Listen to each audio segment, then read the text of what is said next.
Hello everyone, this is CJNovo992 and today we're back for the brand new video, and that's right people, we're back once again, me and thee sitting in a car. There must be something that we actually need to talk about right off the grey noggin, and there is. People, hopefully you have enjoyed your little break from me. We've been away about a week. We've been enjoying a bit of the holiday, you know what I mean, a bit of the sun. We've been enjoying ourselves and thinking of everything but this phenomenal football club, just for my own sanity. But the holiday is over. The sunshine, although it is starting to peter out between the rain clouds right now, seemingly is over, and we're now getting back closer and closer for Rangers returning and getting back at it. And before we do dive into it, by the way, and I do give my reaction of the main talking point that we're actually here, I cannot start my next video without saying a massive thank you to each and every single person watching today's video for recently subscribing to the channel or supporting the channel and continually supporting the channel over the many grey years we've actually been here, as now the channel has reached over 60,000 subscribers. It's mental, people, it's absolutely crazy. It does blow my mind, and I am forever grateful for the opportunities you are giving me by sitting here and watching this guy talk about something he doesn't know what he's talking about. So I know you didn't always like to hear this stuff and everything like that, but I just want to say a massive thank you to each and every single one of these. We have reached 60k. Now we look upwards and try to move forward as well. But we're here for a reason, and that reason, unfortunately, isn't love, people, as we're here to talk about Rangers' European group squad list. You know what I mean? It's sort of a boring time for everybody else, but not for this football club. Nah, people, because even that somehow winds up and gets frustrating and gets very, very confusing. Now, I'm going to link the squad in the comments. So if you scroll down to check my pinned comment, there should be a link to, if you want to see the squad that's actually been fired out. But Rangers, I'm sure a lot of you have already seen it anyway, but that is the link right there. And there is obviously a couple very, very, very loud and annoying admissions from that squad. And again, it's not a very squad or anything like that. There is stuff that we need to break down as we go through it, but I want to talk about something that I know that not everyone's talking about, because everyone's moaning about the left back, and I get it, people, we'll get there, trust me, I've got a lot to say. But can I just sum up this football club just for a wee brief second? Follow me in this wee journey, please consider wearing your seatbelt. We have 4 goalkeepers, right? We've registered 3 of them, which is quite a normal thing. Jack Butland's are out and out number 1. Young Robbie McCrory, again, number 1/number 2, should be getting more games. Number 3, you would expect to be at least the guy who's on the considered amount of wages that John McLaughlin is, but no, it's Kieran.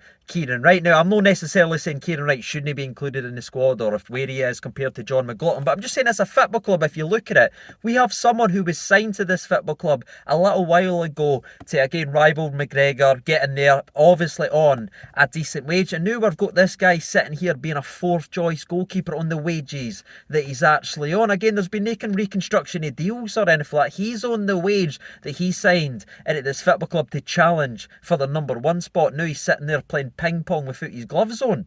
People, what are we actually doing? I know nobody cares about that, but I just thought that was a wee tidbit, a wee bit of excitement, a bit of fun, if you will. Our 4th choice goalkeeper is John McLaughlin. We haven't moved him on, we haven't released him. He's just sitting there on a good wage, day in, nothing. These greys are never gone away, people. But aye, let's get to the biggest talking points then, shall we? Let's get to the defence, because defence wins championships. That's a very famous saying in the old American of football. If you watch the NFL like me, it's been good having it back this week, hasn't it? A bit of a distraction. And defence wins championships. Defence has been a big issue for us for a very long time. No, you don't need me to sit here and tell you the numerous occasions that's been. And now we're going into another European campaign on the back of being the worst side to ever play in the Champions League. And we didn't strengthen the defence at all. And the reason I say that, people, is you look at what we have done in terms of registration for this. We have 5, 6 defenders on the registration list. You've got the Tav, the Goldsons, the Ben Davies, he's obviously included. Whether or not we were trying to move him on remains to be seen there, or will he be here by the time of the end of the season. But he has been included. But do you know who hasn't been included? Ridvan Yilmaz, a man we spent a lot of money on. People now, I'm going to no sit here and say 5, 6, 4, 3, 2, 4. It doesn't matter, people. You know what I mean? We spent money on this lad to be a challenge, and towards the end of last season, during our best runs and couple of our best performances, he was very, very good in that role, especially when you consider the man he's up against is Barisic. Now, I'm not going to sit here and rant on Barisic. I actually think he's been playing well this season. That's right, I'm that guy, people. But there is a very recurring, unique theme with Barisic. Every big game, Every tough game, there seems to be a 70-minute injury and he's alright. 3 days later, he's killing it now for his country, but he couldn't really play for us. We had to play a guy out of position in what was a massive game versus Celtic. But I'm not going to go down the rabbit hole of injuries or anything like that, right? If he was injured, he was injured. Fair enough. All I'm saying is, when you look at your defence and you've seen Barisic's injury history, especially to only have one left back registered, and you've got a guy that you spent millions of pounds on by the name of Ridvan Yilmaz, not even registered. People, he can't play in the group stages now. That's it. If anything happens to Barisic, it's done.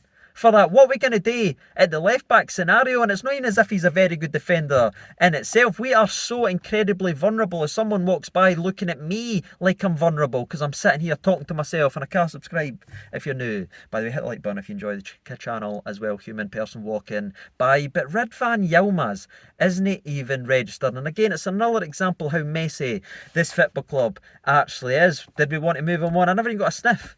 Here's moving him on or anything. All we've heard is positivity. I mean, he's sitting there in every video Rangers fire out, looking at museums, pointing here, pointing there. I wish he was pointing to his name on the starting 11, or at least the 18. But I just wanted to know your opinions, people, down in the comment section below. Ridvan Yilmaz isn't even registered to play a European game for us in the group stages this season. His name has been omitted. He's not been selected. What is genuinely your thoughts and opinions on that? For me, it's absolutely mind-blowing. Now, I know there's a limited amount of space for this. I get all that, people. But maybe defensively should be a priority, especially as we've only got about 7 and we've registered 6 of them. And one we didn't register is a guy that we spent money on. It's baffling, people. Absolutely baffling. And it just leaves me even more defensively scared of what we're actually doing. Unless we're going to play a free at the back. Are we finally going to revert to a free at the back? Again, Ben Davies has spent a lot of his career playing free at the back. John Souttar spent a lot of time in his career. I was expecting these boys, when they brought in, to start playing more in a back free. Is we finally going to see it? Is this a move towards it? Maybe, people. But I didn't expect us to be changing how we play or anything like that, because again, Beale says what he done versus Celtic was bold and attacking, and no, I'm no actually getting in it. So that is a frustration for me. Also, the likes of Kieran Dowell's not included into it, which is also frustrating. Leon Balogun isn't included on it. And again, I get his age and I get he's not a first nail-on starter for us or anything like that, but have we got to the stage of your centre-backs and John Souttar making the mistakes that he's making every single game to say maybe Leon Balogun should be included? You know what I mean? Because it's not as if we've got defenders right now. So maybe register Mayor that the actual better. But defensively, we have no Leon Balogun. And defensively, again, the biggest one is obviously Ridvan Yilmaz. Kieran Dowell's been struggling with injury. Maybe that's playing its part. But again, I thought that was a good midfield option. We've only got 5 midfielders actually listed for registration. People with the likes of Jose Cervantes, John Lundstrom, Ryan Jack, Nico Raskin. The sort of people you're expecting, and they all should be there. But Kieran Dowell's obviously a massive one as well. So he was brought in to improve the squad, but not enough to actually play in Europe. We have about 75 attackers linked for this. We only play 1 striker and we play the other 2 out of position. So it just seemingly being another wee mess. I'm not want to just moan for the sake of moaning, but it's just wild when you look at the football club. Scott Wright's on the registered list, people. Honestly, that guy's survived more shots than 50 Cent. People, he was sent to Turkey twice, he's came back twice, he got a goodbye interview at the airport, and now he's registered for the group stages with the likes of Ridvan, isn't he? I get he's Scottish, but we could have registered someone on the younger side, so I'm not really wanting to hear that about that. It's obviously we've been trying to move him on, we haven't moved him on, now he's here and he's registered ahead of other people. It's just a wild situation we find ourselves in at the football club. But I just wanted to run a couple of wee things by you. It is very confusing, especially defensively. The Ridvan thing, Michael Beale's has pretty much told everyone he doesn't rate him, which is worrying because the guy's playing ahead of him every single week is Barisic, who a lot of us didn't rate. And I just want to know your thoughts and opinions, how you feel about the registration squad. How do you feel about Ridvan getting omitted? How do you feel about Dowell getting omitted from this squad? And just where do you sit now when you look at that European squad list and you compare it to how we're playing and what we're being asked today? How many points do you think that team is actually capable of getting? I know Dujon Sterling can play at left back. We discussed that in his player profile video, but that's asking a very young lad who's not had any European experience at that level to dive right in there and possibly be our number 1 left back out of position on his weaker side. We're not against duffers here, people. It's a very tough group that we've actually got, and baffled me, absolutely baffled me seeing Ridvan admitted from that. But what about you? Let me know your thoughts and opinions down there in the comment section below. And as always, if there's any Rangers news out there, we will certainly sit here and discuss it, or sit there with old CGI behind us. But until next time, everyone, I've been CJ92. Thank you so much for watching. All the best, and bye-bye.